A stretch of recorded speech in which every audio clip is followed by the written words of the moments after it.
বাইকে মাইলেজটা প্রচুর পরিমাণে ড্রপ খাইছে। আমি চলে এসেছে sir air filter, thank you. কীভাবে সে নতুনটা আর হচ্ছে পুরনটা, এই হচ্ছে অবস্থা। প্রথমত হচ্ছে মাইলেজটা ড্রপ খাবে, এটা স্বাভাবিক। ভাই বলতেছিল যে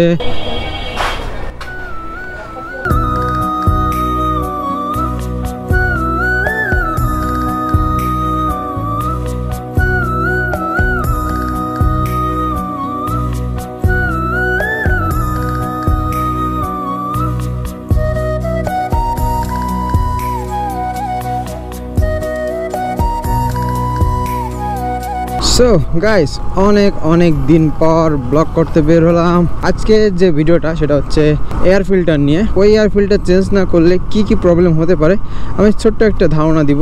চলুন শুরু করা যাক। সো ইন্ট্রো দিয়ে দেই। So hey guys, this is Progro, welcome back to my YouTube channel. আশা করি আপনারা সবাই ভালো আছেন। তো ইদানিং দেখতেছি আমার বাইকের মাইলেজ প্রচুর পরিমাণে ড্রপ খাইছে। আপনারা দেখতে পারেন এখন বাইক পরিষ্কার আছে। এটা আবার ইন্ট্রোটা আবার নতুন করে করতেছি, কারণ সেদিন যে ইন্ট্রোটা করছিলাম ওটা মোটেও আমার রেকর্ড হয় নাই। মাইক আমাকে ধোকা দিয়ে দিছে। বাইকে মাইলেজটা প্রচুর পরিমাণে ড্রপ খাইছে। আমি ইদানিং দেখতে পাচ্ছি প্রচুর পরিমাণে ড্রপ খাইছে। এখন যাবো মূলত রূপনগর মোটরসে, ওখান থেকে এয়ার ফিল্টার কিনবো। এয়ার ফিল্টার কিনে দেন যাবো বাইকটার এয়ার ফিল্টার চেঞ্জ করতে, সার্ভিস করাইতে। ওরে ভাই সার্ভিস করাইতে। ঠিক আছে, ভালো আছেন? একটা এনএসের ফিল্টার লাগবে, এয়ার ফিল্টার। চলে এসেছে এনএসের air filter, thank you. So এই হচ্ছে আপনার সকল পার্টস পাবেন এই যে রূপনগর মোটরস। যে পিটিআই আছে, পিটিআই ঠিক একটু সামনে আপনারা এই দোকানটা পাবেন। এখন যাব রাজীব ভাইয়ের কাছে।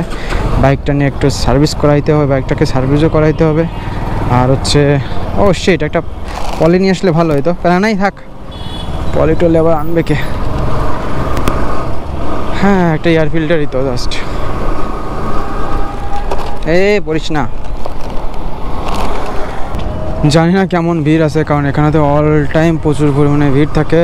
আই হোপ ভিড় কম থাকবে, যেহেতু সকাল সকাল আসছি। ও মাই গড, ভিড় কম কে বলছে? ভিড় অনেক পরিমাণে। আরে ভাইয়া, কেমন আছেন? এই তো জায়গা নাই তো, ওই সাইডে তো আসি।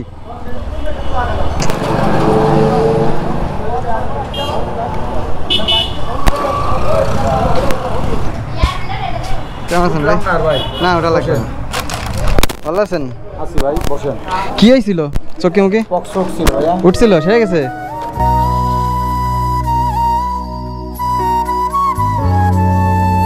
তো গাইস, রাজীব ভাই এখানেই ওয়াশ করাই, তো এখান থেকে ওয়াশ করাই নিচ্ছি। ওয়াশ করাই নিয়ে দেন এয়ার ফিল্টার চেঞ্জ করবো। যে ভাই ওয়াশ করতেছে, অনেকদিন পর আমাকে দেখতেছে, অনেকদিন পর ব্লগ করতেছে। ভাই একটু হাই দিয়ে দেন, অনেকদিন পর ব্লগ করতে বলছি।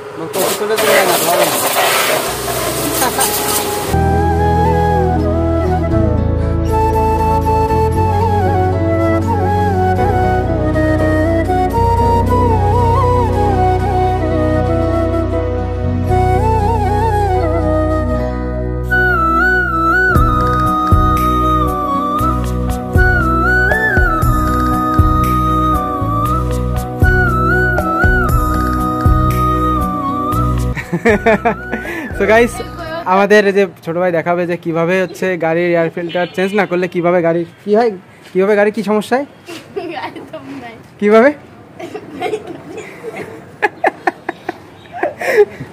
এইভাবে দম নাই।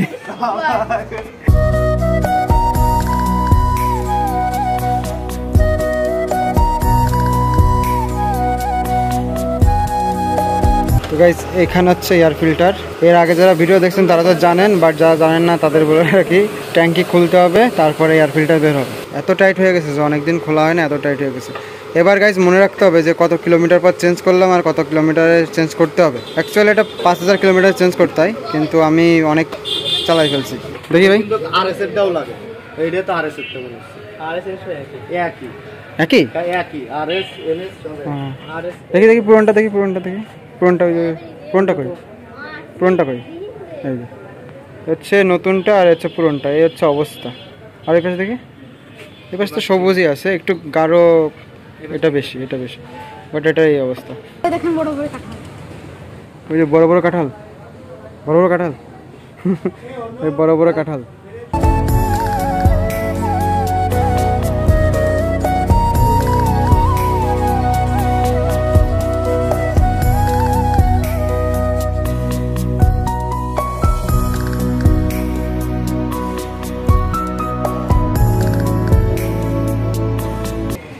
গাড়ি পুরো চকচক হয়ে গেছে, চকচকা কি ছিল আর কি হয়েছে ভাই আসতেছে।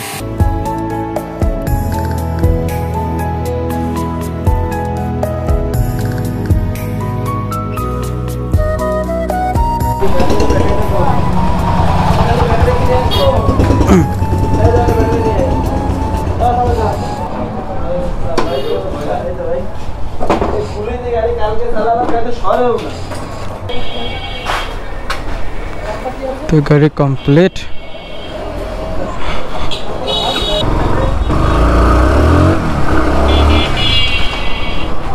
তো মনের ভিতরে এখন একটু শান্তি লাগতেছে, বাইকটা ক্লিন হয়েছে, বাইকটা হালকা সার্ভিস করানো হয়েছে। মেন এয়ার ফিল্টার চেঞ্জ করার মেন কাহিনী হচ্ছে বাইকের মাইলেজ ড্রপ খাইছে, ভালো পরিমাণে ড্রপ খাইছে। I don't know why, but ভালো পরিমাণে ড্রপ খাইছে। তো এই কারণে এয়ার ফিল্টার চেঞ্জ করলাম। আর ভাইয়ের কাছে শুনে নিলাম যে কী কারণে এয়ার ফিল্টারের কারণে কী প্রবলেম হয়, সেটা আপনাদের মাঝে শেয়ার করি। প্রথমত হচ্ছে মাইলেজটা ড্রপ খাবে, এটা স্বাভাবিক। ভাই বলতেছিল যে এয়ার ফিল্টার চেঞ্জ করা হয়েছে, এখন আরেকবার দেখো চেক করে যে কি হয়, মাইলেজটা কেমন দেয়, আরেকবার একটু চেক করো। সো ওটা চেক করবো, ফুয়েল ভরলেই বোঝা যাবে যে কতটা মাইলেজ ড্রপ খাইছে বা কতটা চলছে, এই হচ্ছে বিষয়। আর এয়ার ফিল্টারের কারণে আর একটা প্রবলেম হয় যে বাইক অনেক সময় বন্ধ হয়ে যায়, নিঃশ্বাস নিতে কষ্ট হয় বাইকের। এটা স্বাভাবিক, শুধু মানুষের না, বাইকেরও নিঃশ্বাস নিতে অনেক সময় কষ্ট হয়। ওটাও প্রবলেম সলভ হয়ে গেছে, এখন বাইকটা এই যে দৌড়াইতেছে ভালোই বোঝা যাচ্ছে। থ্যাংক ইউ সো মাচ যে ভাইগুলো আমার বাইকটা ক্লিন করে দিছে, অ্যান্ড রাজীব ভাইকে অসংখ্য ধন্যবাদ। আর বাইক চলছে হচ্ছে কত চলছে, 26,151। সো এটা গাইজ আপনারাও মনে রাখবেন, আমিও মনে রাখতেছি, 26,151 কিলো চলছে। অ্যান্ড 5,000 পর হচ্ছে চেঞ্জ করবো। সরি ফর দ্যাট, পিছন থেকে হর্ন দিচ্ছে, আমি খেয়াল করি নাই, আমার মতো আমি কন্টেন্ট বানাইতেছি। আর ঠিক এর 5,000 কিলোমিটার পরই আবার চেঞ্জ করবো এয়ার ফিল্টার। আগেরবার আমার মনে ছিল না, মনে ছিল না যে কত কিলোতে চেঞ্জ করছি আর কত কিলো ছিল, আমার মনে ছিল না, যার কারণে এবার একটু দ্রুতই চেঞ্জ করা হয়ে গেছে মেবি। আর অতটাও ময়লা ছিল না, বাট যতটা ছিল খারাপও ছিল না, ভালো পরিমাণেই ময়লাটা ছিল।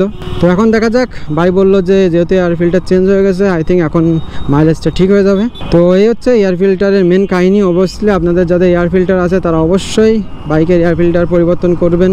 আর নেক্সট ভিডিওতে আপনাদের জানিয়ে দিব বাইকের মাইলেজ ঠিক হলো কিনা। তো নেক্সট আপডেট পাওয়ার জন্য চ্যানেলটাকে সাবস্ক্রাইব করে রাখবেন। তো দেখা হচ্ছে নেক্সট আদার ফেসিলিটি ভিডিওতে। আজকের মতো আপনাদের পুরো সাইন অফ। আশা করি এই ছোট্ট একটি ভিডিও আপনাদের হেল্পফুল হবে।